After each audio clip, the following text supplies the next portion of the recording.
Hello mga kamex, good afternoon sa ating lahat, no? Dito sa Pilipinas, and good day po sa mga nanonood sa atin sa ibang bansa mga kamex, no? Alright, so may katanungan tayo ngayon mga kamex na sasagutin. So ang tanong dito ni Kabayan, si Rohan Ocampo 543. So ang tanong niya dito mga kamex sa Bus Arnel, tanong ko lang, bumibili din kaya ng mga gold, ang mga gold shop sa Alcobar po. Sa Alcobar po, ang tinutukoy niya is doon po sa Saudi, alright?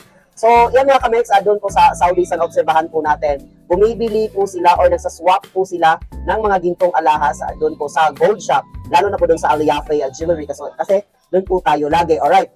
So, ang gagawin po nila bago po nila bilhin yung gold or yung pang-swap po natin na gold, i-check po nila yung karatage or yung hallmark ng alahas, tapos may gold testing din. Pero kung ano na siya, regular customer ka doon sa gold shop, at titingnan lang po nila yung kasi alam naman nila yung gold na binibenta nila, alright? So, yung mga kamex, ang presyo niya is iba na nung pagbili natin. Kasi kapag nabili po tayo ng mga alahas, may kasali po yan na tax na 15% na fix sa Saudi and labor fee. So, kapag nagbenta ka po ng gold sa kanila, babawasan po nila or tatanggalin po nila yung labor fee tsaka tax. So, bali, ang magbabase na lang po sila doon po sa gold value on that day po kayo na nagbenta. Okay.